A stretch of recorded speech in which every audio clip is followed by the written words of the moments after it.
Hello दोस्तों, स्वागत है आप सभी का मेरे यूट्यूब चैनल में। आज की इस वीडियो में हम बात करने वाले हैं इंडिया के खुद के नेविगेशन सिस्टम। जी हाँ, इंडिया का खुद का नेविगेशन सिस्टम नेविक के बारे में, जिसकी full form navigation with Indian constellation है। इस वीडियो में हम नेविक से जुड़े कई तथ्यों के बारे में जानेंगे, जैसे नेविक क्या है, नेविक के फीचर्स क्या हैं, नेविक को बनाने की ज़रूरत क्यों पड़ी इंडिया को। साथ ही हम ये भी जानेंगे कि नेविक बनाने में इसरो ने क्या भूमिका निभाई, एवं ये भी देखेंगे कि नेविक और जीपीएस सिस्टम जो कि यूएस का ग्लोबल पोजिशनिंग सिस्टम है उसमें क्या डिफरेंस है, और आने वाले फ्यूचर में इसरो नेविक में क्या क्या डेवलपमेंट लेके आ सकता है, इसके बारे में भी जानेंगे। तो इस वीडियो में काफ़ी सारी इन्फॉर्मेशन है, तो वीडियो को अंत तक ज़रूर देखें। और अगर आपको हमारी वीडियो अच्छी लगे तो इसे please like, subscribe and share करें। तो चलिए वीडियो शुरू करते हैं। नेविक एक नेविगेशन सिस्टम है जिसकी मदद से इंडिया और इंडिया की बाउंड्री से लगभग 1500 किलोमीटर की दूरी तक के किसी भी चीज़ की पोजीशनिंग का पता लगाया जा सकता है। ये बिल्कुल उसी तरह से वर्क करेगा जिस तरह से जीपीएस सिस्टम इंडिया में पहले वर्क करता था, जो कि यूएस के द्वारा बनाया गया एक सिस्टम, नेविगेशन सिस्टम था। पर अब इंडिया ने अपना खुद का नेविगेशन सिस्टम बिल्ड कर लिया है, तो अब इंडिया इस सिस्टम को यूज़ करेगा ताकि वो चीज़ों की पोजीशनिंग का पता लगा सके। ये जो नेविक है ये Indian regional navigation satellite system के ऊपर बेस्ड है, जिसकी मदद से इंडिया में अलग अलग जगहों का पता ज़्यादा एक्यूरेसी से लगाया जा सकता है। और सबसे बड़ी चीज़ ये है कि ये इंडिया के द्वारा खुद बनाया गया नेविगेशन सिस्टम है, तो ये इंडिया को सेल्फ रिलायंट होने में भी मदद करेगा और हमारी जो जीपीएस के ऊपर डिपेंडेंसी है उसको भी डिक्रीज़ करने में हमारी बहुत बड़ी मदद करेगा। लेकिन मैं आपको बता दूं कि नेविक जो है इसकी जो यूज़ है वो केवल इंडिया के अंदर रीजनली ही हो पाएगी। यानी अगर हम नेविक का इस्तेमाल ग्लोबली करने की कोशिश करें तो ये पॉसिबल नहीं हो पाएगा, क्योंकि जो नेविक है इसको इस प्रकार से डेवलप किया गया है फ़िलहाल कि इसकी रीच अभी इंडिया में ही सीमित है। पर इन फ्यूचर इसरो सोच रही है कि इसकी रीच ग्लोबली बढ़ाने की। पर इंडिया से पहले अभी और कुछ देश हैं जिन्होंने ग्लोबली अपने आप को नेविगेशन सिस्टम में डेवलप कर रखा है, जैसे यूएस का जीपीएस सिस्टम है, रशिया का ग्लोनास सिस्टम है, यूरोपियन यूनियन का गैलीलियो सिस्टम है और चाइना का बेडो सिस्टम है। ये चारों ही सिस्टम ग्लोबल बेसिस पे नेविगेट करते हैं, पर जो इंडिया का सिस्टम है नेविक का वो सिर्फ रीजनल बेसिस पे अभी सिर्फ इंडियन सब कॉन्टिनेंट के अंदर ही चीज़ों का पता लगा पाएगा, क्योंकि ये अभी इतना विकसित नहीं है कि ये ग्लोबल लेवल पे चीज़ों का नेविगेट कर सके। लेकिन आप लोग सोच रहे होंगे कि इंडिया पहले से ही जीपीएस सिस्टम यूज़ कर रहा था चीज़ों की पोजीशनिंग का पता लगाने के लिए, तो इंडिया को क्या ज़रूरत पड़ी कि उसने अपना खुद का नेविगेशन सिस्टम बनाया।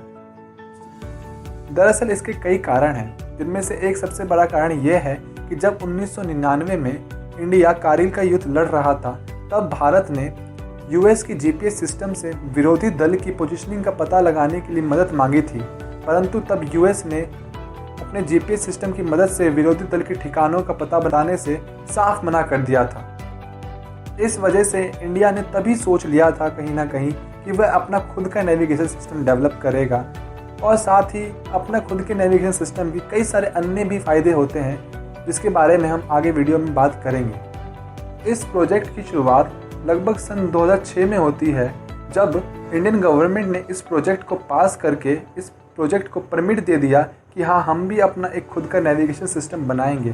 तभी से इसरो ने इस प्रोजेक्ट पर वर्क करना शुरू कर दिया, और आगे आने वाले सालों में इसरो ने कई सारे सैटेलाइट लॉन्च करके इस प्रोजेक्ट को संभव बनाया।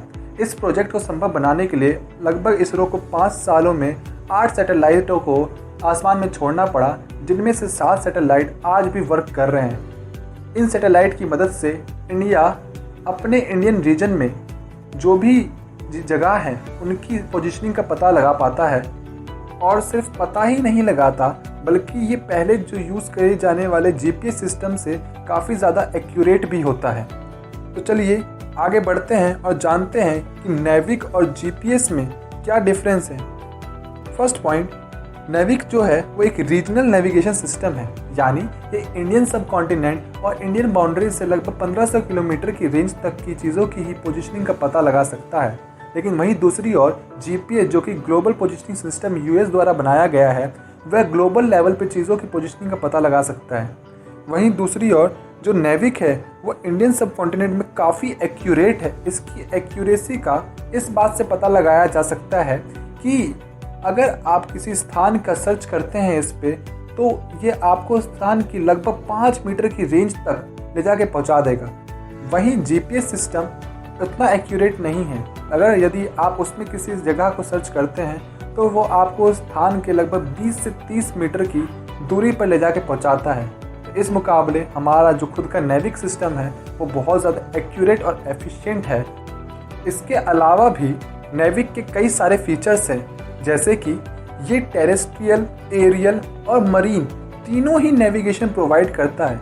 यानी ये स्थल, जल और वायु तीनों ही स्तर पे नेविगेशन को प्रोवाइड करने में सक्षम है।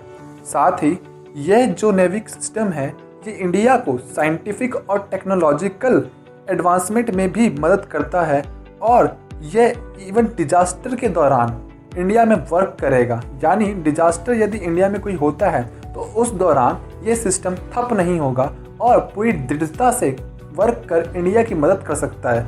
तो यह सिस्टम एक तरीके से देखा जाए तो इंडिया को बहुत ही ज़्यादा सॉवरेनिटी भी प्रोवाइड करता है और इंडिया के मेक इन इंडिया एम्बिशन को पूरा करने में मदद भी करता है।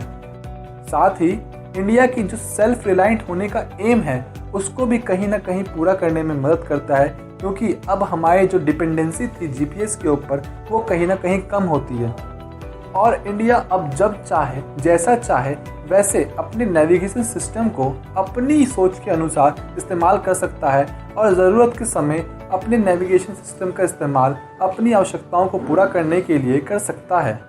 जैसा कि मैंने आपको वीडियो की शुरुआत में बताया था कि इसरो इस नेविगेशन सिस्टम को और बड़े स्तर पर फैलाने की कोशिश कर रहा है और इसरो की माने तो आने वाले कुछ सालों में इसरो और कई सैटेलाइट लॉन्च करके इस नेविगेशन सिस्टम की रेंज को बढ़ाएगा और इसको और विस्तृत रूप पे फैलाएगा, ताकि इंडियन नेविगेशन सिस्टम जो है वो भी वृहत होकर एक ग्लोबल नेविगेशन सिस्टम बन पाए और इंडिया की नेविगेशन सिस्टम को भी ग्लोबल लेवल पे एक पहचान मिल सके।